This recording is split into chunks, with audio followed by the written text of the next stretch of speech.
Waheguru Ji Ki Fateh. Welcome everyone. Welcome to the Singhs camp. Welcome to the first talk today. So, if you guys have been briefed on what the themes of the talks are going to be, we're going to be covering the Panch Chor, Kaam, Krodh, Lobh, Moh, Hankar, and not necessarily in that order. And it's really interesting that today we're going to be looking at Hankar and how that is the bedrock of your Panch Chor. At the very root of your Panch Chor, what is the cause of the problem? What's the root cause of that problem? So, if anyone's heard me speak before, you know that I'm not a big fan of just one-way lectures.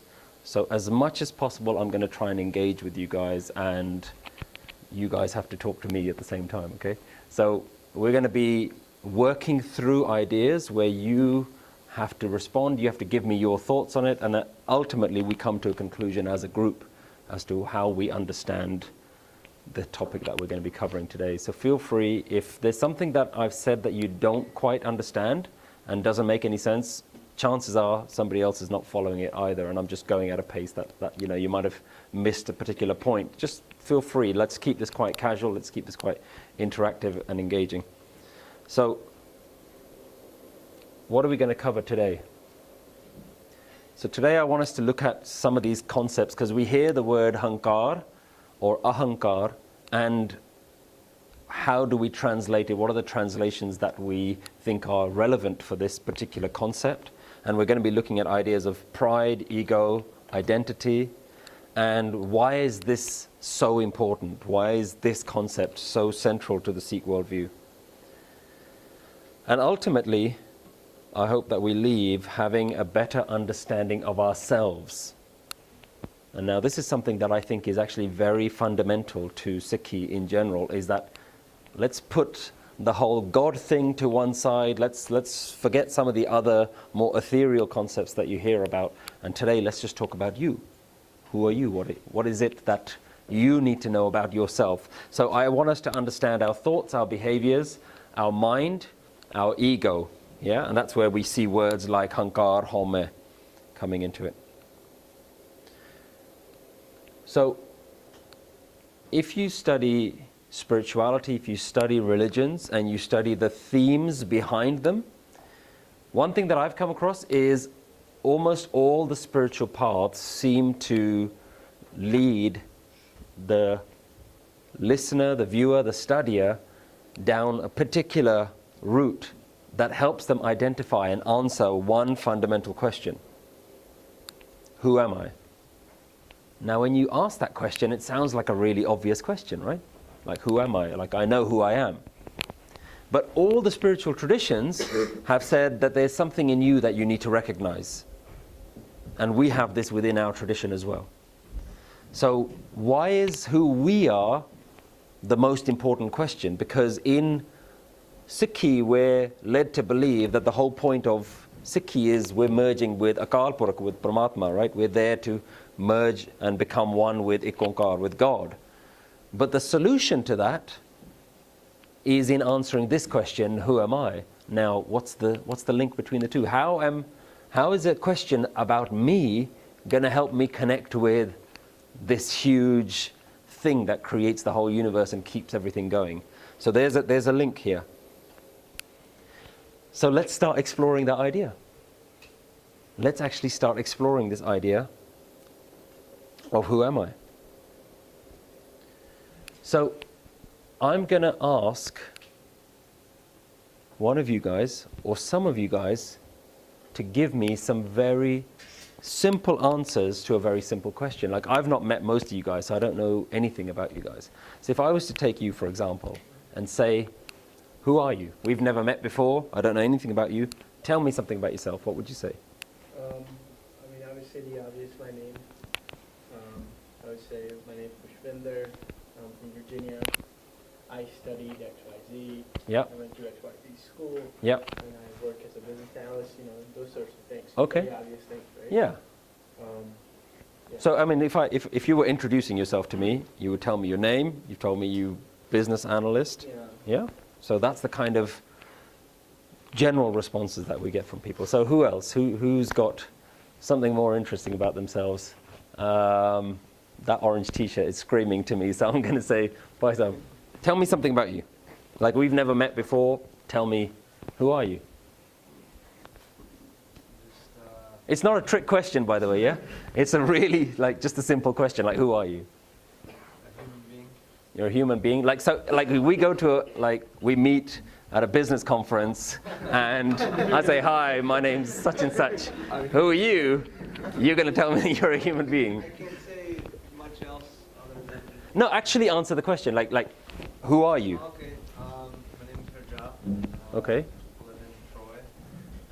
And trying to find my way in life. Okay. Tell me more. Who are you? Like, this isn't a trick question. Seriously, it shouldn't be a difficult question to answer. Let's look at Bhai Sabji with the paintings. Who are you? My name is Manveer Singh. What's it? Manveer Singh. Manveer Singh. And I'm from Toronto. Okay. And I'm a software engineer. Okay. What else? No. What else? Tell me more about you. I do like swimming. Okay. And, biking. Okay. Who are you?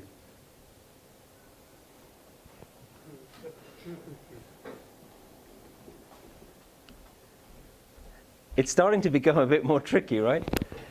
And this is the same thing that keeps happening over and over again, that if I go to someone and I just ask them, who are you? What you do is you just start giving me all the stuff that you know about yourself. So, one of the first things that we do is we tell people how we understand our life. Like, the first thing that you tell me, the most obvious thing that you tell me is your name. So that's something that's very close to you. That's how I can single you out. Because you can't say, I'm a Sikh, because in this crowd, that doesn't single you out. Yeah, like if I'm asking who you are, you want to give me something about you that makes you unique, that you can say, oh, that guy. Right, I know who he is, not just Mr. Singh, because there's like 100 of you guys here. So first, we start looking at our names, yeah? And if I start probing and saying, who are you? Who are you? Tell me more about you. These are the kind of answers that we usually get. It's quite obvious. My name. I'm a guy. I don't need to ask you that. The way you look will tell me that. Then you can tell me something about your family. So you can say, I'm the son of this person, or I'm married to this person, I'm a father, I'm a husband, I'm a son, and I've got this many children and all that. So you start telling me about other things that you know about yourself. And if you didn't know the person and they belong to a different tradition, you might tell them, no, I'm a Sikh. Yeah, because there's a reason, like, let me justify why I look like this. Yeah, so you'll say, I'm a Sikh. And then you might start going into that. So then you'll start telling us about your community. You know, because, I mean, do you ever get this question where people say, where are you from? And I would say, oh, I'm from London. No, where are you really from? And it's like, no, I'm from London. It's like, no, where are your parents from? Oh, okay, we're from India. Like, you have to justify, like saying where you're from isn't good enough. You have to be like, well, no, what's this about? What's this? It's, oh, yeah, we're from India, we're Sikhs. Right? But sometimes, like, you can't give an answer. That's just who you are. You're inheriting. Like, you may have never gone to India in your whole life, but you're still carrying this label like, okay, I'm an Indian, right? And you have to keep justifying that. So we carry stuff about our identity that isn't necessarily our own personal identity. And then you might tell me about your occupation. So some of you say, I'm a doctor, I'm a lawyer, I'm a business, whatever it is, yeah?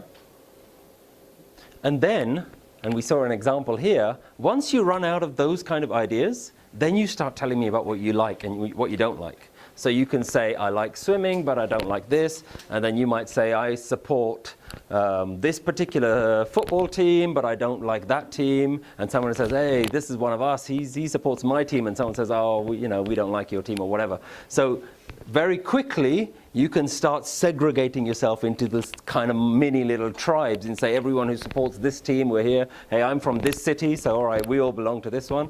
And so now your likes and your dislikes, things I call your associations, things that you put an attachment to, yeah?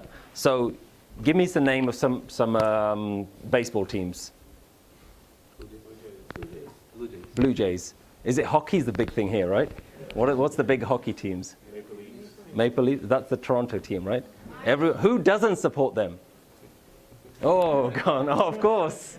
Of course. Who do you support? Calgary Flames. Right?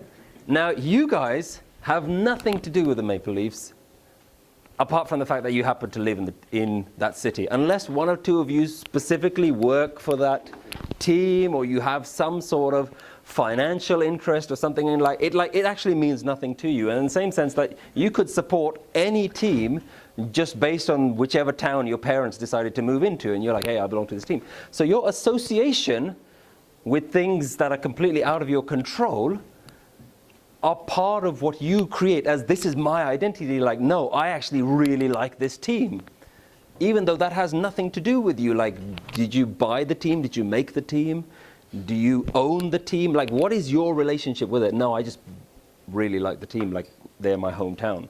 Or I got a season ticket and I keep going to the games or whatever it is. But there's no real connection between you and that team, apart from the fact that you just made a choice that I'm going to belong to this team because everyone else in my town also belongs to the same team. So when you start understanding, well, who I am is largely not really related to something that's intrinsically true about me. And then you might give me an answer about, I'm a human being. See, I preempted that, my species. Yeah. And if you get really clever, you get people start saying, I'm a spiritual being having a physical experience, and I'm not a human being having a spiritual experience, all those kind of things. You hear that. People say that, but they don't necessarily even know what they're talking about or what they mean by that, right? So, what are all of these things, and are they necessarily related to you?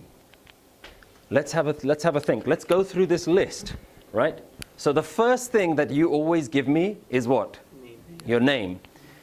Who here picked their own name? You picked your own name? Yeah? What was the name you were given? All right, you're not going to say? I'd rather not say. Okay. Okay. It's Sebastian. It's worse than that. Oh, really? So, most of us, it's always one, right? There's always one. Yeah? It's a good story. It's a good story. Okay. We've got to hear that one.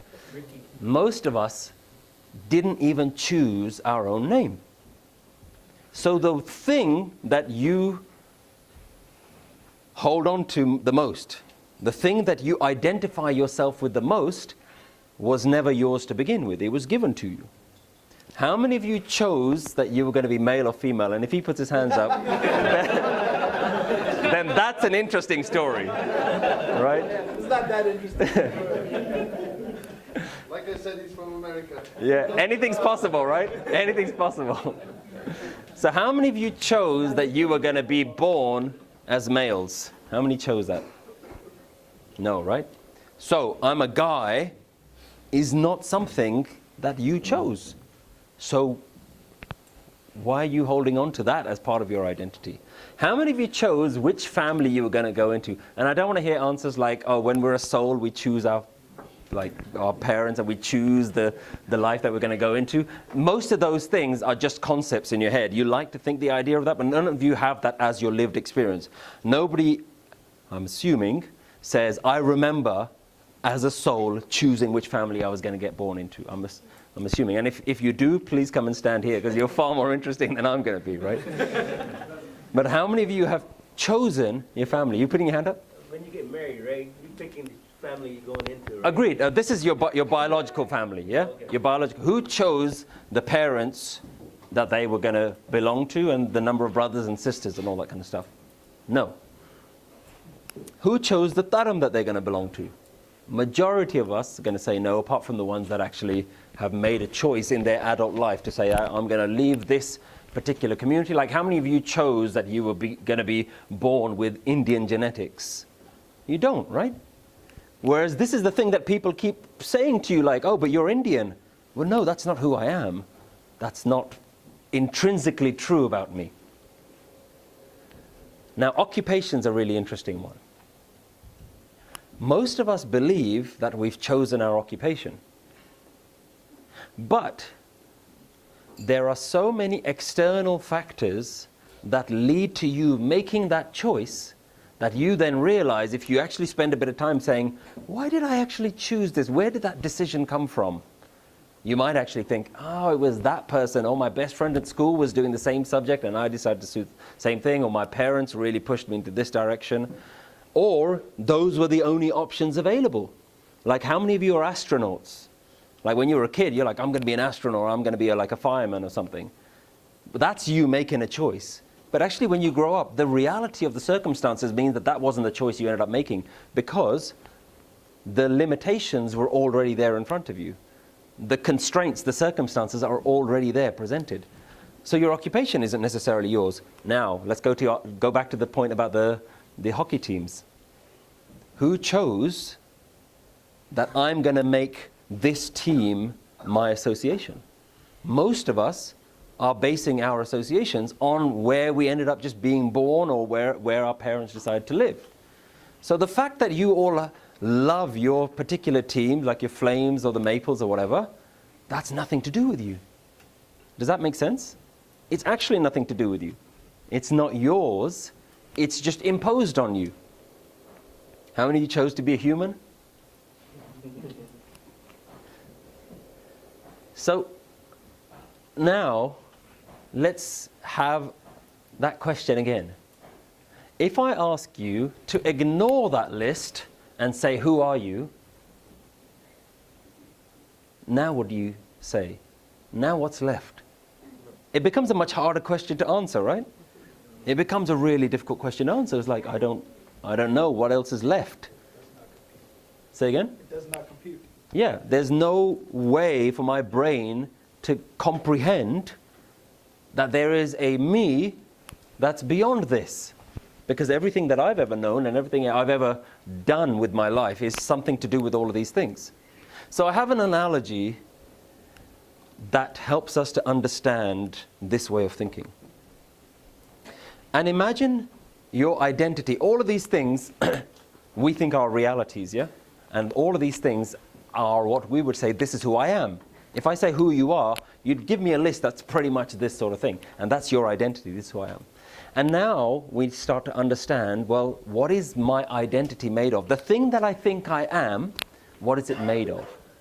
And I use the analogy of a house. Imagine that you have built a mansion of your own identity. Now, when you build a house, you have to build a house on very solid foundations. What is the solid foundation of your house? What is the thing of your identity that never changes? So my name never changes, Hanji. Your name, right? Never changes. Your gender never changes. Your DNA, your ethnic makeup, that's never changes. So what we do is we start building our house. Go on. Was there a point? I was going to say something, but you said it. Yeah, excellent. So your name is like the first brick that you place. Like, that's never going to change, except in certain circumstances, right? That's never going to change. The parents that I was born from, that's like my mom and dad, that's never going to change. My skin color, my tone, my this, my ethnicity, that's never going to change. So your foundation of your identity is built on the bricks of things that will never change. Yeah? That's the stuff at the very first. And you notice how, when I ask you who you are, those are the first things that you give me. Yeah? Those are the things that you identify with. Like, I'm a house, but this is where it begins. It begins with my name. That's like the front door. Like, if you want to know me, you have to go through the door of my name. That's the first thing that you have to understand about me. So we're building this house, right? So we start with very strong foundations of our identity. And then we start putting other layers on top of that. So each one of these things, our identities, see it like a brick. You place the brick, and then you start building your identity upon that. So once we've got our solid foundations, then we start building other stuff. And these are the bricks that are changeable. Like, there's a solid foundation that's never going to change. And then there are foundations which you can kind of move, and they're optional. So your occupation is one of them. At one point, you could say, I'm a student. So that's who you identify with. I am a student. So if somebody says, what do you do all day? You say, that's the brick that you're asking about, I'm the student. But as you grow up, that brick you voluntarily change. You say, I'm no longer a student, you can keep that one, and I replace it with, I am now qualified, I'm now a doctor, a lawyer, a businessman, whatever it is. So there are certain bricks that you have that are changeable, and you choose to change that. That's still part of your mansion, your identity. And then you get more trivial things. Like, I used to support this team, but now I support this team. I used to like doing this, but now I like doing that. That's still part of your identity. So slowly, slowly, you build your entire mansion of bricks, of things that have nothing to do with you. And when somebody comes to your door and say, who are you? You say, here, this is who I am. Let me show you who I am. And then you start showing them all the bricks that you've built your identity with. And when you grow up, then you start putting all these hands together and you say, don't move it. It's taken me a long time to get to this place. Like, don't rock the foundation, yeah? Don't change this. And this is where we find that we find it very difficult to have our views, our opinions changed. We find it very difficult to be open to new ideas because the brick of this is how I think it is, I'm holding on to that one. Like, that's a part of me. My idea is a part of who I am. In order for you to change my idea, you're changing a part of my identity. Like, I don't want to let go of that brick. But then there are other bricks that you do let go of. Like, oh, I didn't know about, global warming, or I didn't know recycling was that good, or whatever. So you're willing to change some stuff, saying, yeah, I used to be this kind of guy, but now I learned something new. So there are certain bricks that you're willing to change. Religion is something that's very close to most of us that we don't want to change. If somebody were to prove to you that Sickie was just absolutely made up, you would find it very hard to let go of that brick, even though the facts are there, even though the evidence is there. Why? What is it about that brick that you're not willing to give it up? Like, if someone says, be a woman today, I've got like this thing, you can just change your gender. Like, you're not going to go back and think, let me think about it. What's the pros and cons? Do I want to be a man? Do I want to be a woman? You'll just be like, no. Why? Let's change your name. Who's willing? Change their name. You don't want to do it, right? So what we start realizing is this mansion that we've got, now you're sitting with 1,000 arms and you're holding onto all of these bricks and you say, don't move them. Those 1,000 arms are called attachments. You're attached to every single one of those bricks and you're saying, don't move these bricks. And every day you wake up in the morning and you start polishing these bricks. Hey, I'm so proud of who I am. I'm so proud that I think like this. Aren't I great for supporting this team? Like, I'm better than the guy who supports that team. So you're just every day waking up and just polishing your house and cleaning your house and just holding on to this. Now Gurbani comes along and it's saying, get rid of your attachments. Like Guru Nanak Dev Ji is like a sledgehammer and just wants to knock the whole thing down. And this is why we find it so hard to really get into what Sikhi is talking about. Because what we do is on top of our mansion of our identity, we put a big crown that's like a big shiny brick right at the top saying, hey, I'm a Gorsek.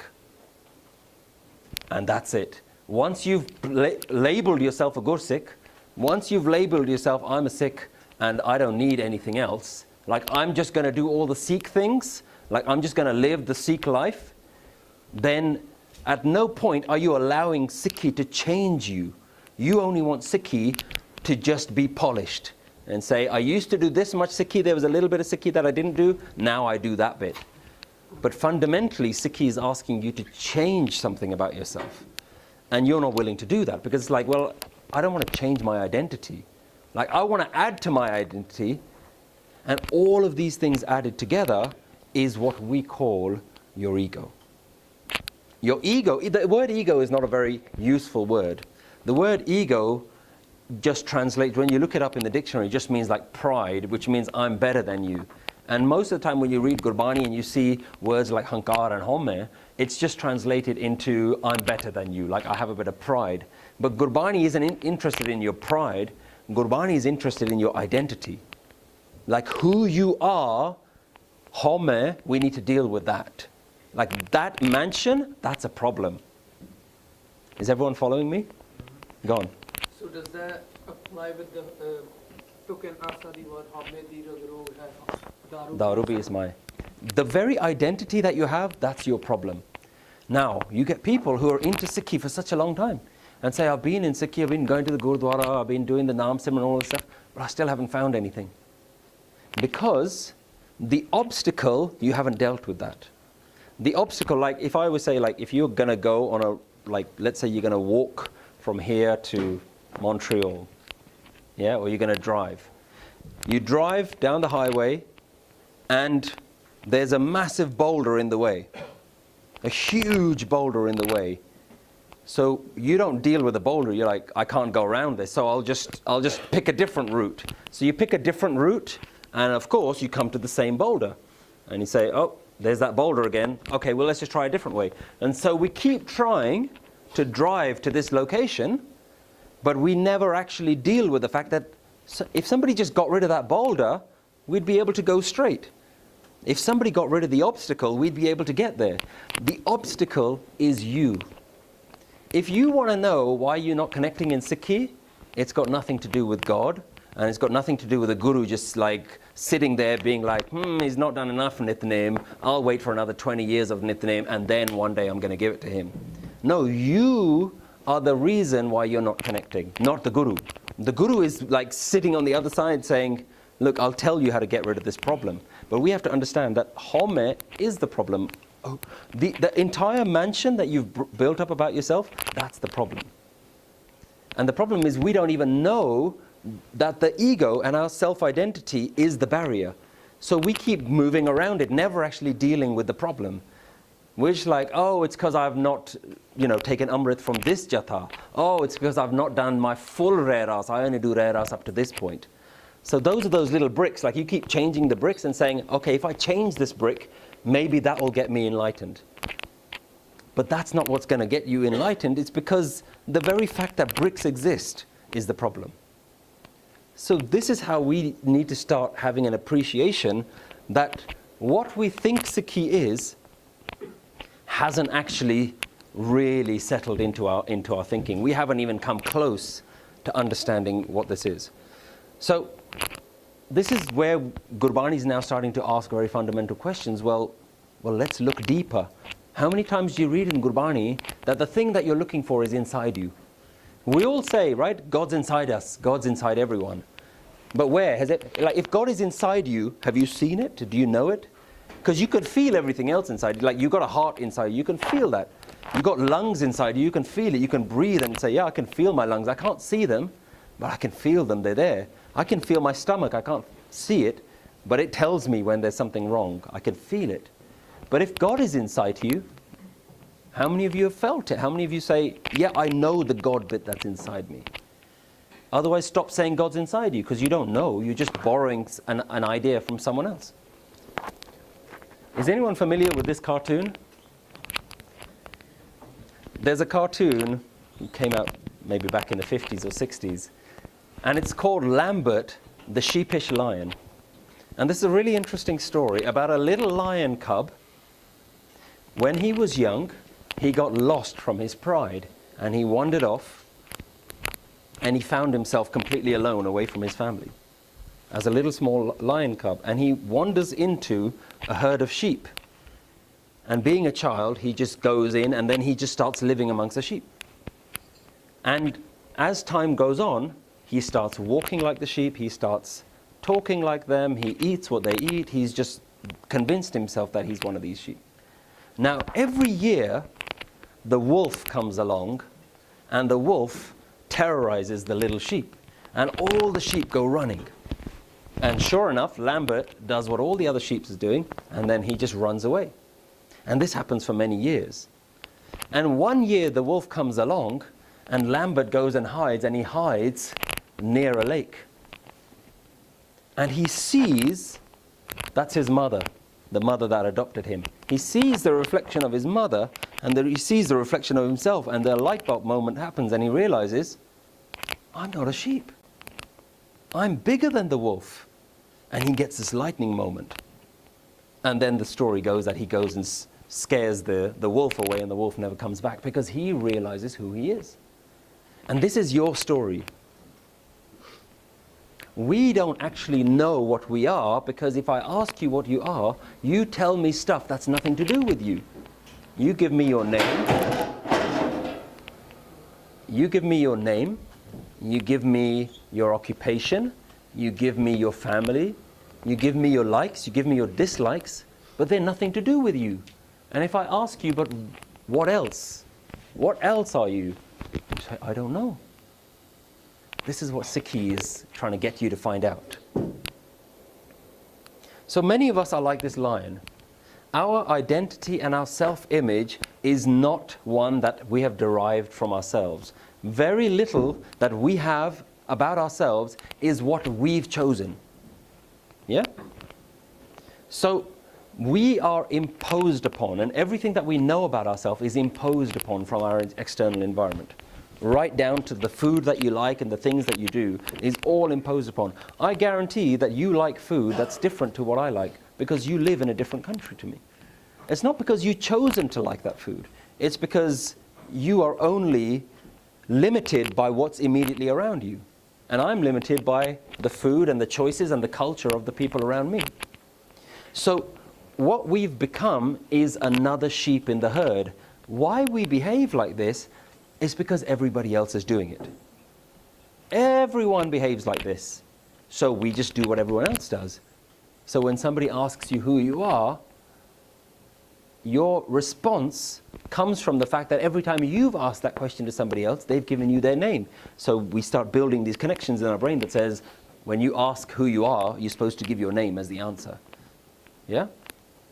So we have become unable to move. We're not able to move out of this web that we're just kind of stuck in. And we're unable to be free.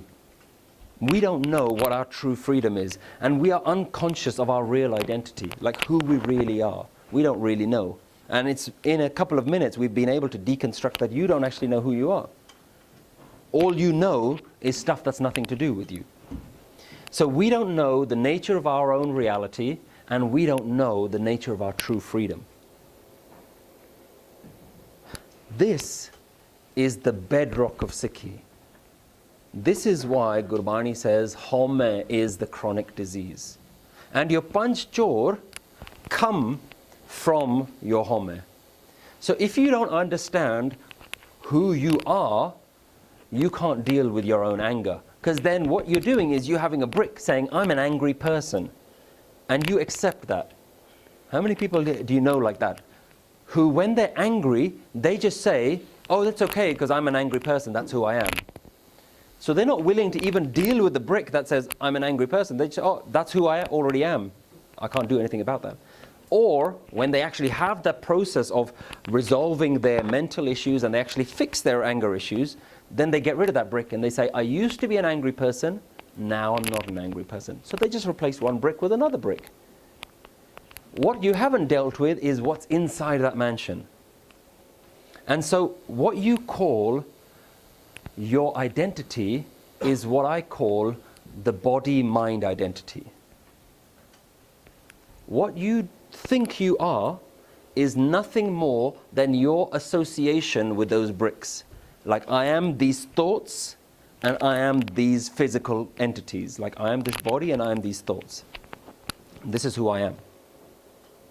So what most people call normal or reality is really not reality. So you're now sitting inside this house and you're looking at the whole world, but you're looking at the whole world through the lens of your own identity.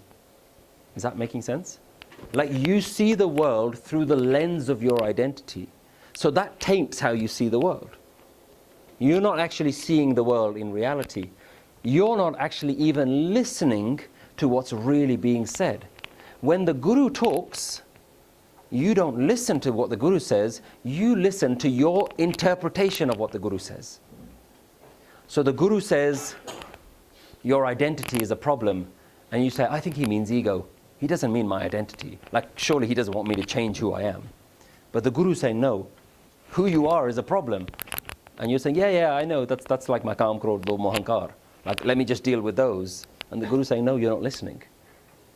We don't listen because ultimately we don't want to break this mansion down, because it's taken a long time to build this, right? And we're very proud of it. Like, this is who I am. I like who I am. Most of us, we like our identity. Like, I like this house that I've built. Don't ruin it. And Guru Nanak Dev Ji is a sledgehammer that says, I want to knock the whole thing down. And how does the Guru do that? The Guru says, if you want to learn from me, cut your head off. Like, literally, let's just destroy this whole thing that you think you are. Let's get rid of it. Now you're ready. The Guru says, now you're ready. Yeah? If you want to play this game, the game that the Guru has to offer, Joto Prem Khirin Ka Chao, Sir Tar, Tali Gali Meri Hao. This is the price to be a Gorsek. If you want to call yourself a Sikh, the price is, I need to let go of all of this. And nobody's saying that you have to top yourself. You don't have to kill yourself. What you have to do is all those hands, do you remember all those hands holding onto those bricks? Those are called attachments. You have to let go of those attachments. The house is still there. The body is still there. Your mind is still there.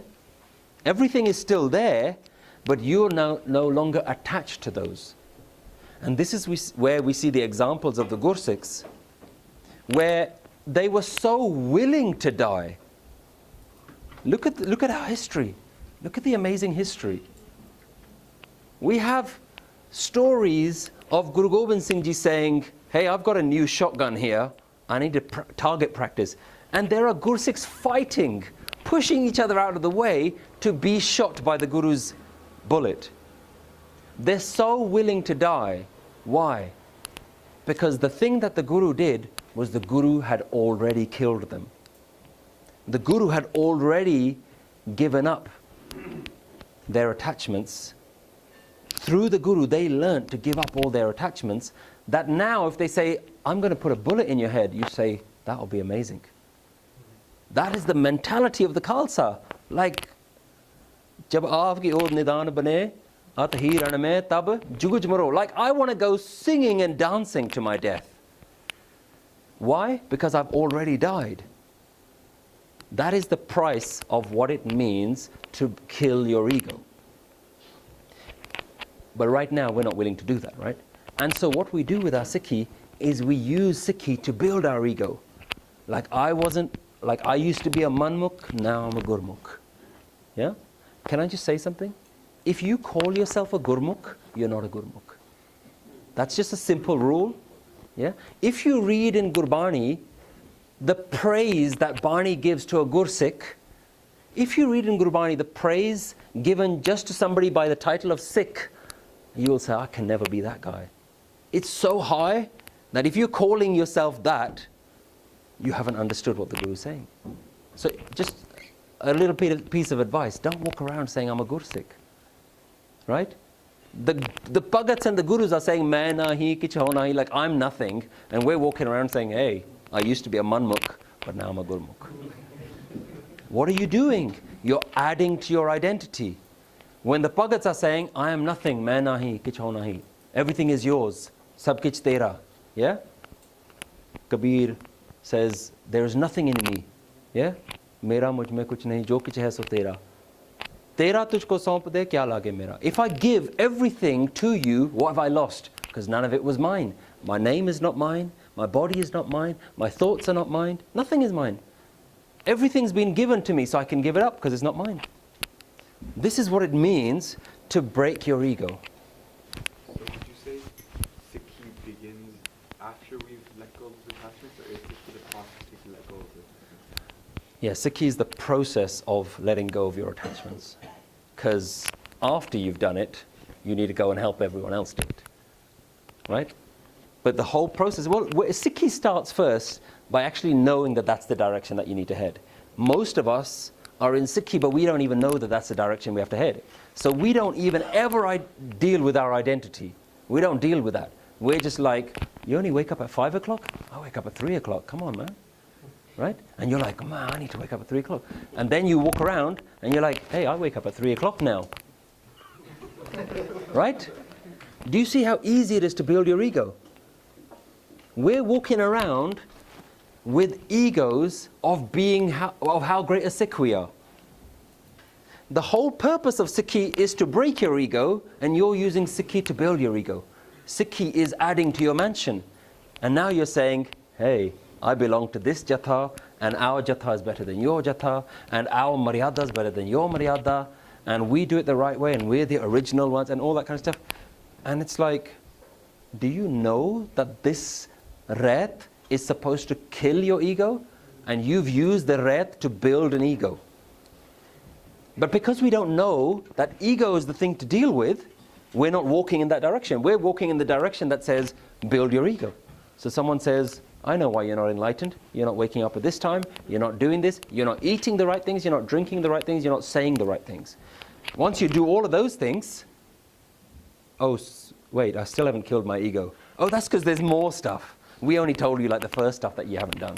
So you're always chasing and you're always walking in that direction. And Guru is saying, hello, ego. You're supposed to be walking in this direction.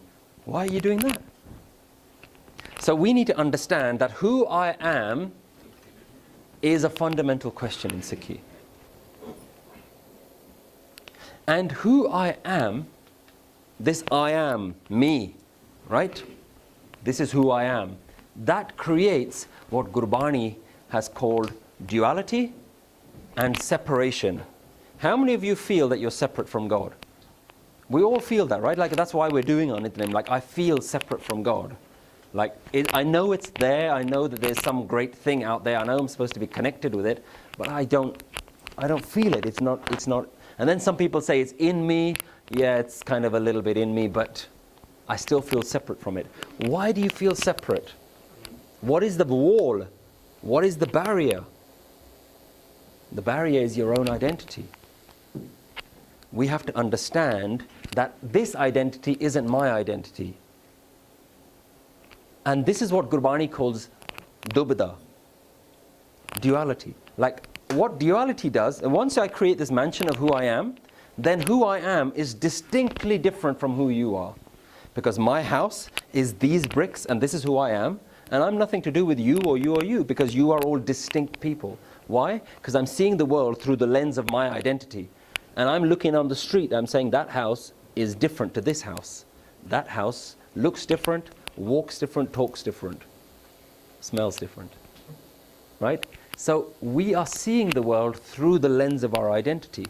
But Gurbani keeps going on about there's something that's immersed in everything. Gurbani keeps talking about it's intrinsic in you and in everything else. Rav Rahya Parpur, right? It's like everywhere and everything. Why is it talking about that? Because what it's saying is the thing that you're focusing on is the thing that separates you from everyone else. But Gurbani keeps reminding you that there's something in you that's the same as everything else. But we need to figure out what that is. So this identity is the root of our Panch Chor. And that's why it's very important that we talk about it first. So let's do less talking and let's try an exercise. I'm going to get you all to do a mind observation. Okay? Sit up straight. Close your eyes.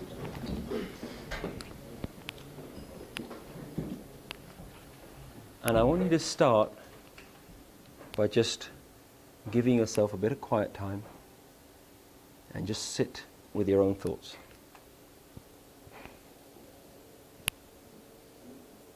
Observe your thoughts and make a note of any thoughts that are forming in your head. The voices, the conversations that start happening with your inner voice. See any images that are being formed of the things that you're thinking about.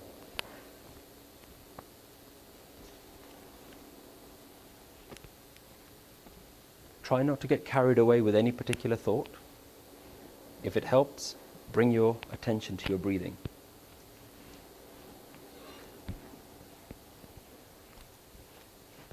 And when you're ready, open your eyes. Bring yourself back into the room.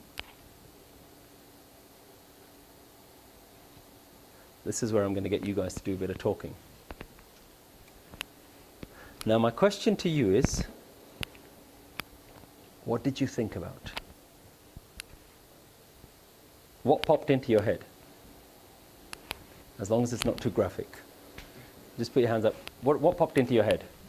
The bird singing. Bird singing outside? Me thinking that the bird knows that we're here. Nice. Cool. What popped into your head? Sound outside? What else? Say again? What the person is hammering outside? Yeah. Oh yeah? Okay. Okay. What else? Okay. Excellent, I like that. He's looking at me, he's watching. I had a recursive thought. I was like, I need to do some Simran. Okay. And then I was like, why I'm supposed to do Simran? And then you said you don't need to go into deep thoughts. And then I'm thinking about the same thing back and forth and back and forth. Excellent. In that loop. Good. Sounds of the birds. Can we get these? It's getting quite warm in here. Can we switch these on? What else? What did you guys think about? Anyone think about anything more interesting than Simran and Sickie and stuff? Not that interesting, but I was thinking to not think. Okay. Right? 'Cause I've meditated in the past. Yeah. So I heard the bird, and to what you said, don't think of anything. So Yeah. I guess I was focusing on not thinking. Okay. What else? What did you guys think about? Like, it could be anything. Like, I thought about work, I thought about school, my friends, sandwich, like. Water bottles in the family. You thought about your water bottle? Yeah. Okay. Anything particular? Or you just, Then I realized it was almost empty. okay. You thought about pizza? Excellent. So, in an exercise where we just sat down for 30 seconds and we look at what our mind is doing all day, we spend very little time doing this and we should be doing more of this. We can see that very quickly our minds just do a whole bunch of random stuff. Like, how many people chose to have the thought that they just had? Like the pizza or the water bottle. How many people chose that I've got 30 seconds and I'm going to think about pizza? You chose? But you chose, right? Okay.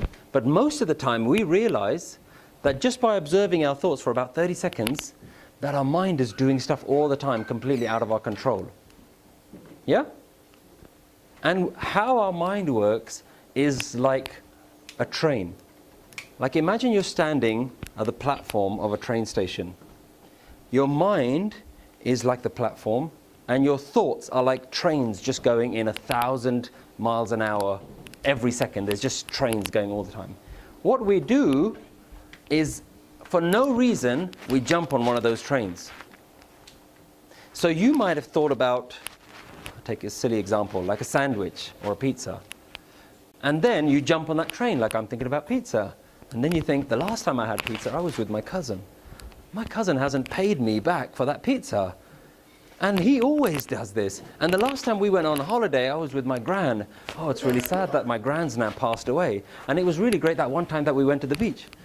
So within about 10 seconds of you thinking about something random, like a pizza, and you just jumping on that thought, because it moves so fast, your thought has just taken you in a completely different direction. And this is what we do with our mind all the time. The whole day, we just allow ourselves to jump on these trains. Just keep jumping on these different trains. And then we wonder why we can't do any Naam Simran. What happens when you sit down and do Naam Simran? What's the number one problem everyone says? Man nahi tikda. Right? That's the number one thing. We're doing Naam Simran, we're doing meditation, but my mind is just all over the place. This is what Gurbani talks about, the mind running around in 10 directions, like all the time. A really key thing to note here, why is Gurbani interested in your mind? Like, if God was something outside and we just had to worship this God, why is Gurbani telling you about your anger? Why is Gurbani telling you about your lust? Why is Gurbani telling you about the speed at which your thoughts are happening? Like, what should that have to do with God?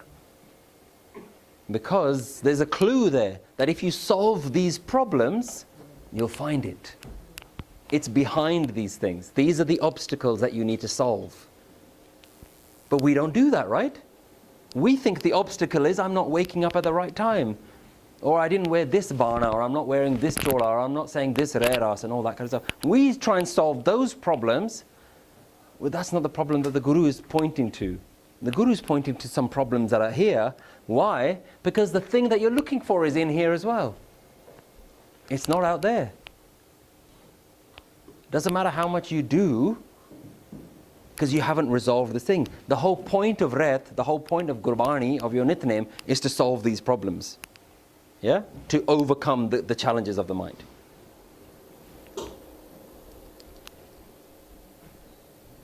Let's try another one. Yeah? Same, only about 30 seconds. Sit up straight, close your eyes.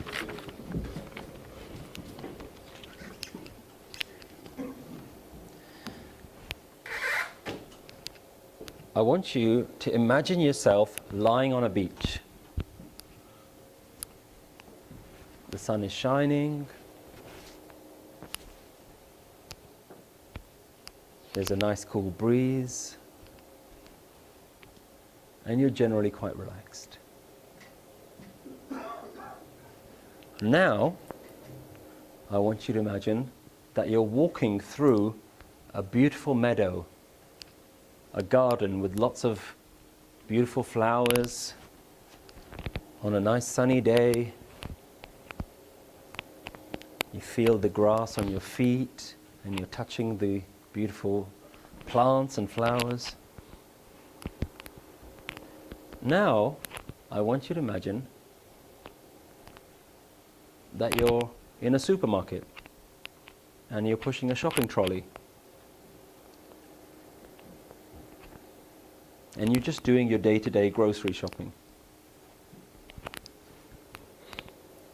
Now, I want you to imagine or remember the last great birthday party that you had with friends or family.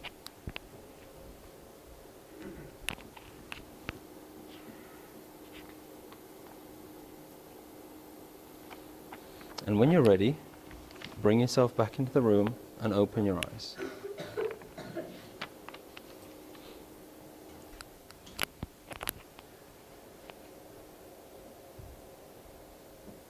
Now, just as all of those imaginations were like a dream, I want you to look around the room as though you're still in that dreamlike state, like everyone that you're looking at is part of this dream. Look around you.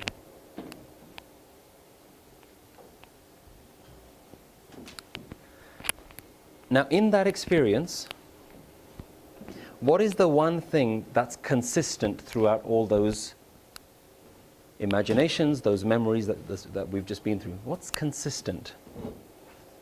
What's the one thing that's the same in all of them? I. The one having the dream, yeah?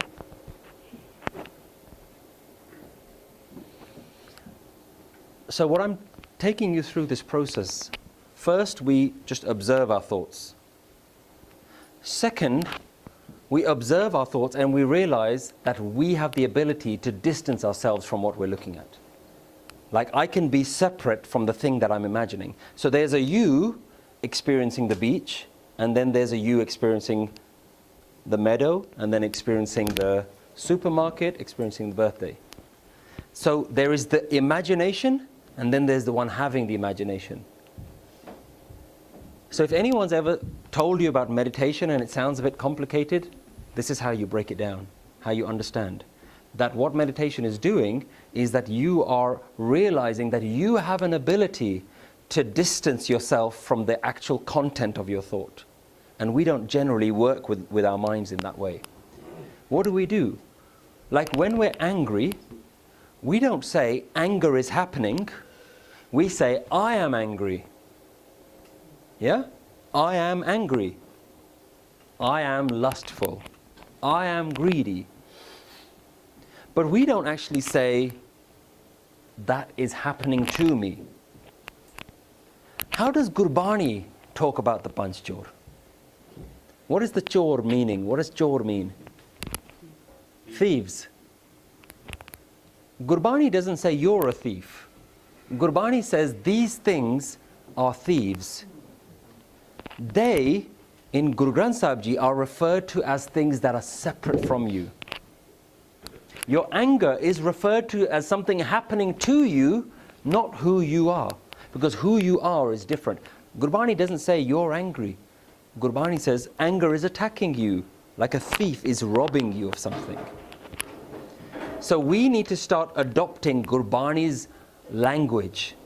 So when we say that I am angry, that's technically incorrect. I'll tell you a great thing that I do with my kids. Someone gave us a present. They went to Amritsar and they bought a present which was a snakes and ladders game. Yeah? Shoots and ladders, yeah? And it was like a Gorsek one. So every time you went up the ladder, it was because you'd done something good. Like at the bottom of the ladder it says, oh, because you've done Simran, so you're climbing the Simran ladder. Or you've done Seva, or you've done Kirt Karni. So all the ladders had a name. And every time you get a snake, it's labeled Kam, Krodh, Lobh, Moh, Hankar. And this is how I talk to my kids about anger. When they get angry, I don't tell them, you're angry, stop being angry. I say, the angry snake is biting you. Now, you have a choice. Do you want to let that angry snake keep biting you? Or shall we work to let that snake go?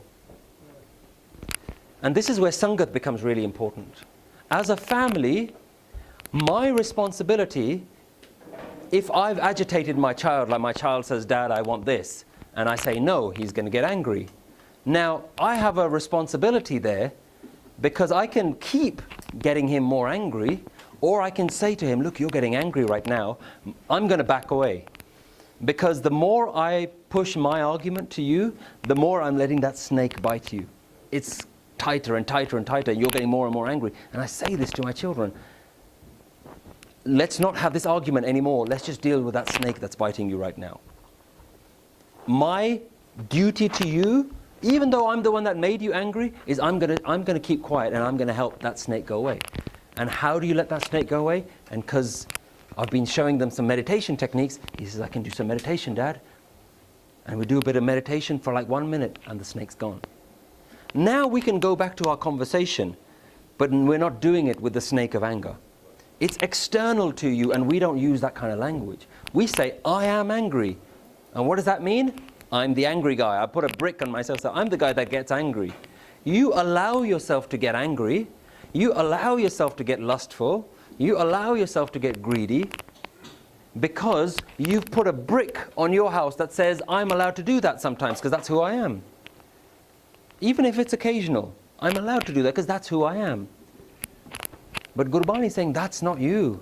That's a chore. That's somebody who's stealing something from your house. Why would you want a chore in your house? Do you ever open the door and say, hey, come in, Mr. Chore? The house is yours. That's what we do with our Kam, Krodh, Lobh, Moh, Hankar. We allow it into our house.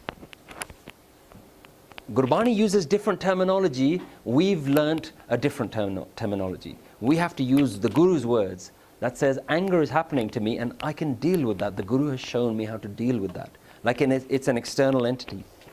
And the way you do that is that by you doing some of these exercises where you realize that the one experiencing is distinctly different and unique to the experience itself.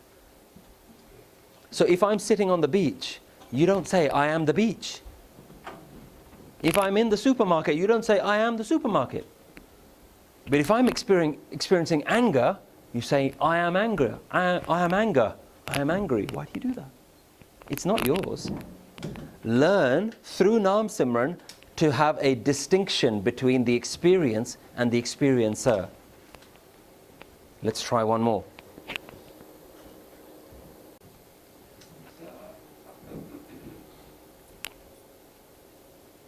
What we realize is that if I was to get you now to close your eyes, sit up straight. Now we've been through the experience of seeing our mind say lots of stuff. We've been through the experience of detaching ourselves from the imagination, from the memory. Now, the one having the memory The one looking at the thoughts, I want you to spend a bit of time, close your eyes, and just sit with that one.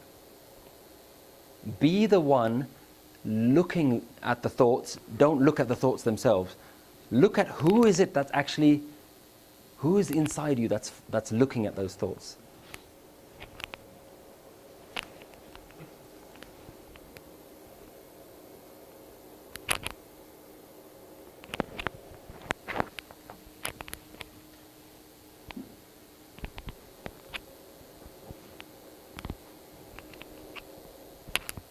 And when you're ready, open your eyes, bring yourself back.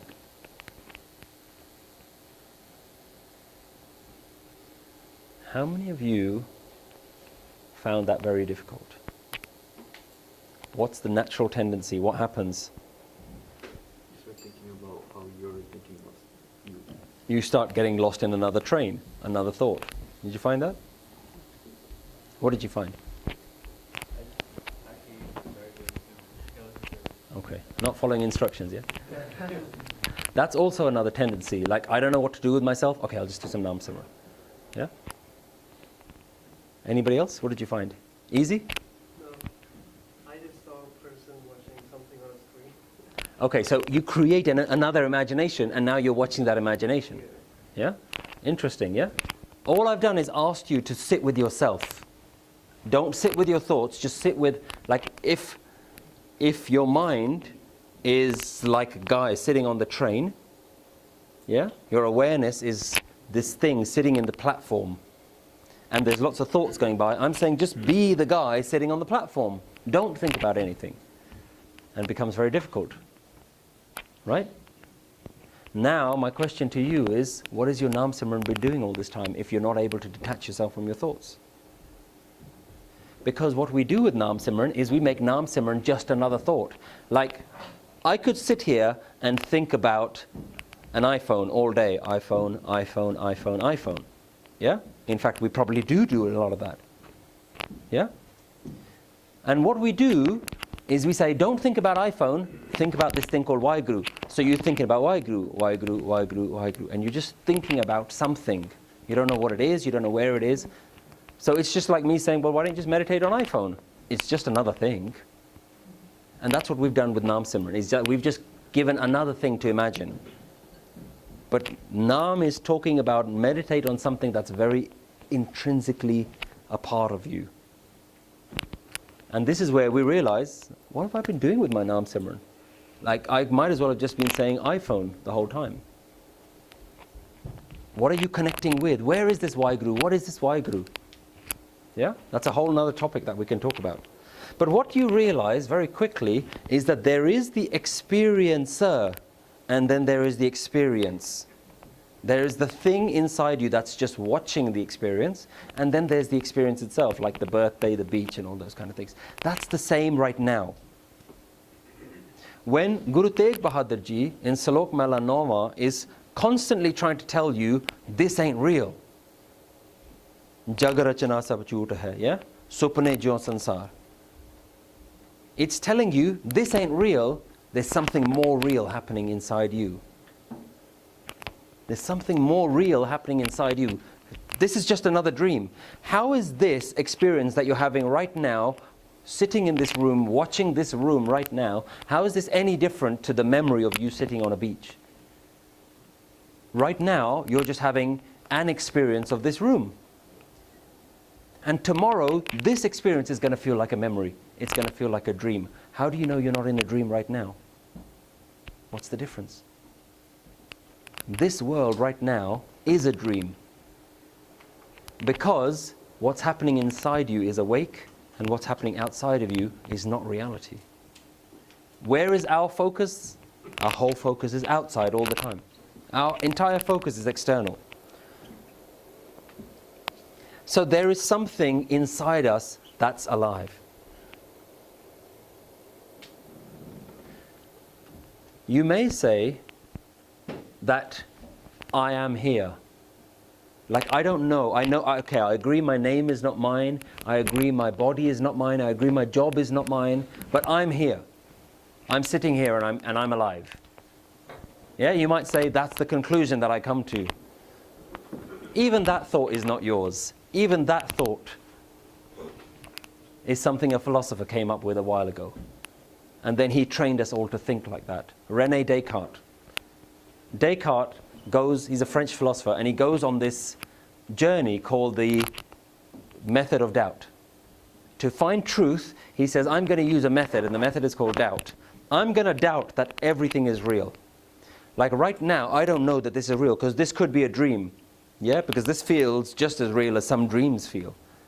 I don't know if outside is real, inside is real. Like, he just looks at everything and says, I'm going to doubt that this is true. And after going through that whole process, he says, there's only one thing I can't doubt, that I am. That there's something here. And he says, I think, therefore I am. I know that there's some thought process going on, so I'm here. And the critics of René Descartes said, you haven't gone far enough. What René Descartes does is he doesn't doubt that I is also something worth doubting. He just says, I am. Because there's thoughts going on, I am that thought. Yeah? Gurbani says, let's even question that you are. That your very existence is something real. If the world is fake, if the world is a dream, then you're also a dream. Yogis used to meditate on the same concept of soham. So it's very eye-centered, right? Yes. Soham. Yes. Soham. I'm very glad you mentioned that. We're going to come on to that.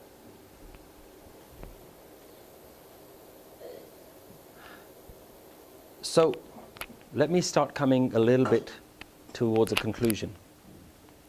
Who are you? Right now, when you look at the world, you are focused on the outside, but there's something switched on inside you. We don't know what it is.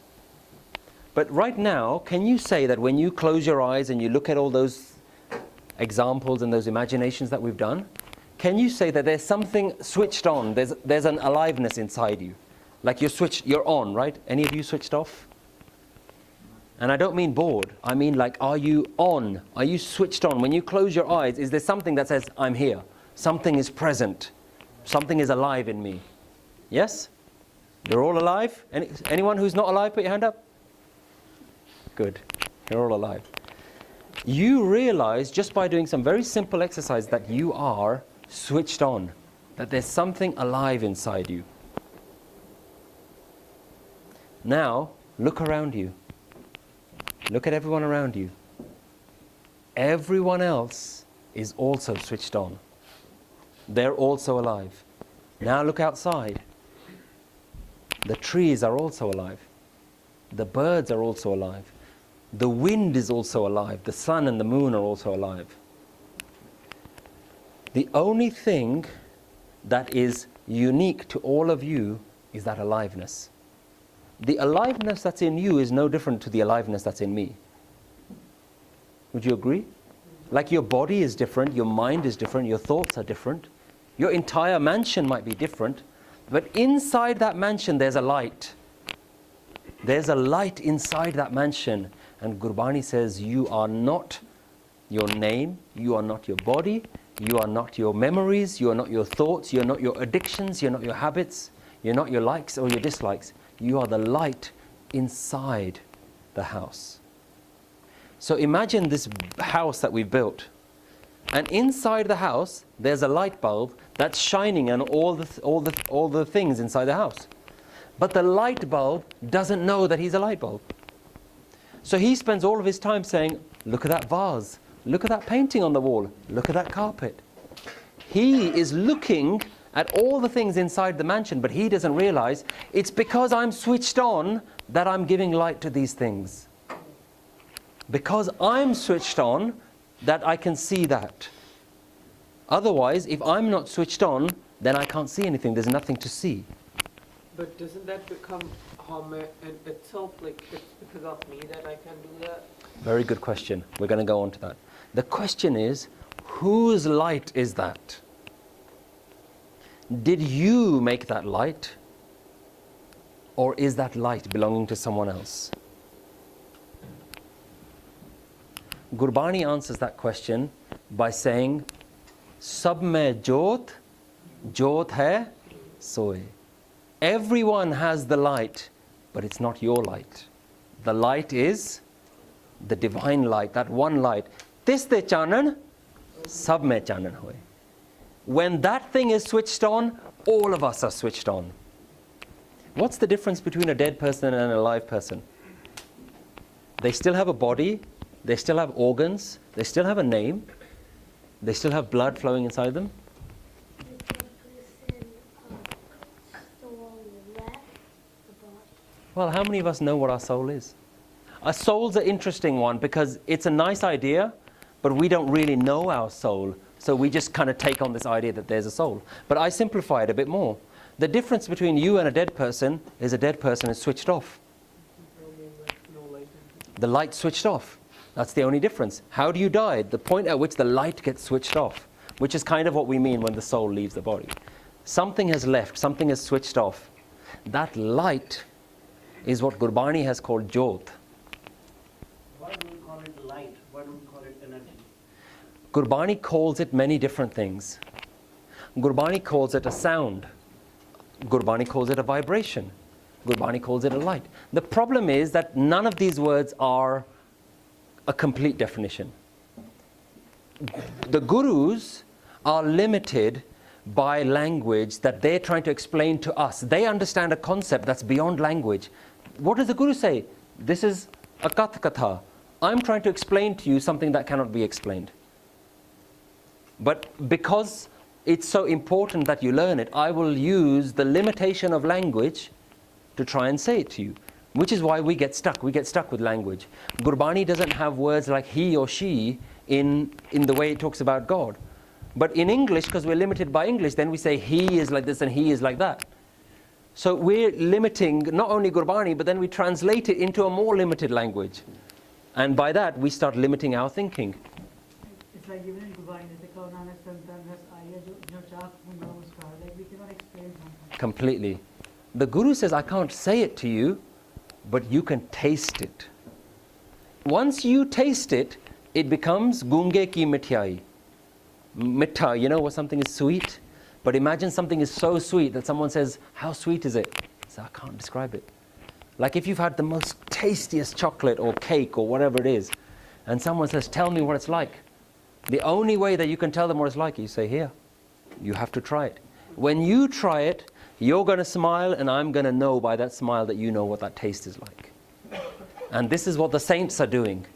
The saints know when somebody else is a sant because they say, this guy's tasted it. I've tasted it, he's tasted it, and we can know. But we can't explain it to the one that hasn't tasted it. Why Gurbani says, spend all of your time with the saints because you might get a taste of what they've tasted. You can only taste this light. But first, recognize that your inner light is what you need to connect with. That inner light that's inside you, the thing that's switched on inside you, can you tell me when that thing was born? Like when you're sitting with just the experience of just I am. One thing you'll notice that the experience of I am is consistent throughout your life. The same feeling that I am is the same that you had when you were a 10-year-old child. It's the same I am. And that I am was given to you, it wasn't born. The day your body was born is not the day that light got switched on.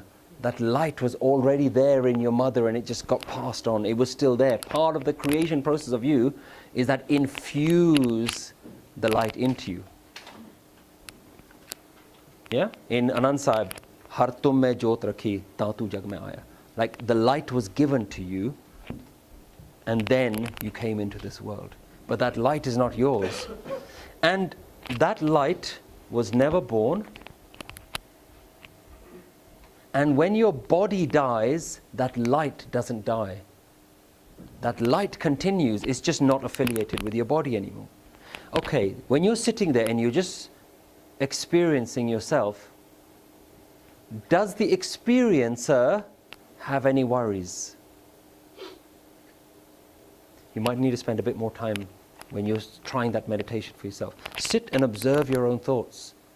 You'll see that worries, fears, hatred, those are thoughts, but there is someone who it's happening to. Your hatred, your fears, your worries, your concerns are distinct from the one who it is happening to. It's never born. It doesn't die. It's always been there. It doesn't have hatred. You know what that sounds like? The Mool Mantra has never been talking about God. The Mool Mantra has always been talking about you.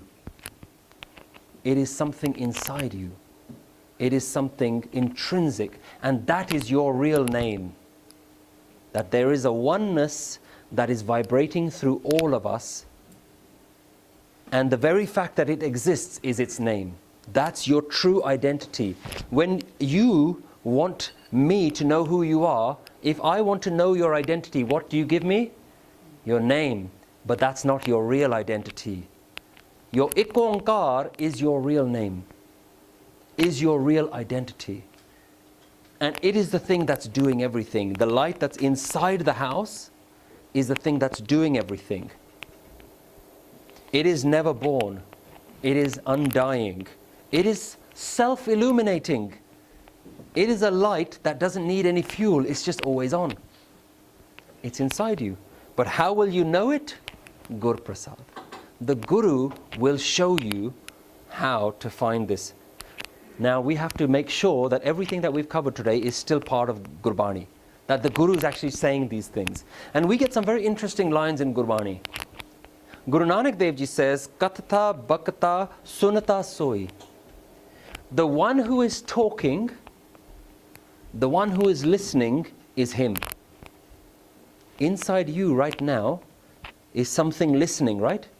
I'm doing a lot of talking, you're doing a lot of listening. The one talking out of my mouth is him. The one listening is also him. How will you know it? Aap bichare so gyani hoi. A gyani is one who actually connects with that light and knows what his own light is. This is Guru Nanak Dev Ji's Barney. Guru says, Tat Niranjan Jot Sabai Sohang Pedana Koi. The very tat, this is a very beautiful word, the very essence of what you are, the thing that's switched on inside you, that is him. That is the Jot which is beyond Maya. So the word Niranjan is very interesting here. Anjan means Maya, means things that are limited by space and time. Your body, everything is limited by space and time, but there's something inside you that's beyond space and time. That is what Guru has called Niranjan. That light, which is the essence of you, devoid of matter, the light of all, Sohang. I am that. That's what I really am. But not I, me. You don't say me, I am God. You say this is God. And so your real identity is that you are not you. Your real identity is you are God. But you don't hold on to that me, the individual, is God. You say the very thing that's in this room right now is God. So there isn't you against you, and you, and you, and you are different to you. There isn't any of these things. Ik means that there is only one thing in this room right now. I'll end with this last one. Jis karan ho dhoond dhoondendi so sajjan har kar paya. The very thing that you're looking for in your spiritual path, the very purpose of you being a Sikh is you're going to go and try and find something called God. The very reason why you wake up and do your nitnem, the very reason why you have your ret, is because you're looking for God. Guruji is telling you that thing, the Guru says, can be found within your own self. So the final thing is that if you are a light, the only way is that you have to recognize your light. Man Tu Jot Sarup hai. O mind, you are an embodiment of that divine light. Apna Mool Pachan. Recognize what you are. Mool Pachane Ta Shau Jane. The God that you're looking for will be found when you connect with that which is most deep and intrinsic inside you. That is your real identity, and your hankar, your homme, is all the false identities that you've been carrying around, and Guru is saying let go of them and connect with your real identity. Any questions? Another concept that came to my mind while thinking about this was that Pandya to the Saja, this was Katana. Like all the vessels are your own, and like the thing that is also yours. Like Yes. That which is unique in all of them is yours, but there's lots of different. I mean, Gurbani has a million different quotes like this. Jap Sahib says, Anek hai phir ek hai. What we see is all the things that look different, but Guru says that you are all the things that are different, but ultimately you are still one. There is only one thing that's amongst all of those. So now, if somebody asks you the question, who am I? You might have to think a little bit harder. That I am not this name or body and all these things that I've held on to. In fact, I am not. It's all Him. This is Him. This is that divine oneness, and that oneness is talking to oneness. God is talking to God. I'll leave you with one final example. That there's a sadhu, a holy man, sitting by the side of a road, and he hasn't eaten for days. He's visibly weak. He looks very weak, and everyone knows that he's a sadhu, but he doesn't work or anything. He doesn't have any food. He's just sitting there by the side of the road. A rich man comes along, sees that he's the sadhu who's weak, got no food, and just throws him a piece of bread. The sadhu takes the bread and gives it to a dog, a stray dog. The rich man walks past and starts laughing at him and says, "You're hungry, I've fed you, and you've given it to a dog." And he starts laughing at him like, "How stupid are you?" And the sadhu's response is, God is feeding God, and God is laughing at God. This is the state of the Brahmgyani. This is the point of Sikhi. You get to the point where Gurbani has said time and time again, Aap gavaye. Let go of yourself. If you're not letting go of yourself, really question, what is my Sikhi? If my Sikhi is about adding to my ego, then don't worry about your panchjor. Then your panchjor are just more things that you're allowing to add on to you. In fact, your panchjor are not your biggest problem. Homme is the biggest problem. And this is where your panchjor, your hankar. What is hankar? Hankar is pride. Pride simply means I'm better than you. But where does that come from? It comes from something more intrinsic, that I am, and I am distinct from you. Gurbani is teaching you, you are not distinct from anyone else. Any more questions? Chalo. You mentioned we discussed Homer, Mira, Daru, Peace, Man. So where does the Daru, Peace, Man part tie into? Very interesting. Some people argue that that isn't the right definition, so I can't give you that that's the final definition. Some people say that Daru bi is Maya means the next line. Gurka Shabad Kamai. Yeah, that. But all spiritual traditions have said, know thyself. That if you don't know that the ego is the problem, how are you going to solve it? If you don't know that ego is the problem, then you're going to think, my problem is I haven't grown my hair yet, or I haven't stopped eating this, or I haven't woken up at this time, or I'm still doing this. So you're not dealing with the problem, you're just adding to your ego. When you know what the ego is, that's where the solution starts. That's where the medicine is. The medicine is first, know that the ego is the problem. If you don't know that the ego is a problem, you're not going to fix it. It's like if you go to the doctor and you say something's wrong. You say, what's wrong? I don't know. Well, I can't help you if you don't tell me what's hurting. Is it hurting? You say, I don't know. You have to give them something. You have to say, oh, it's a problem in my arm. Then he can help you. Or it's a problem in my stomach, or my head is hurting. If you don't know what's hurting, the doctor can't help you. And the guru is the doctor. Yeah? And the medicine is Naam.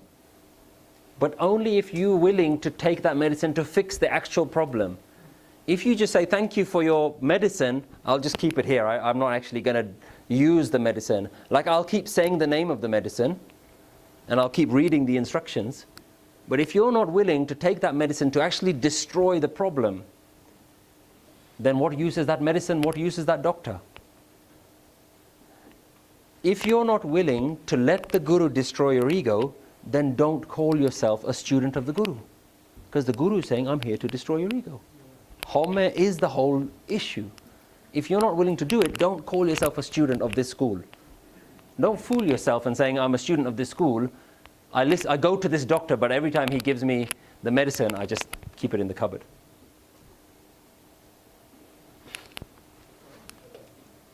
Okay, ji.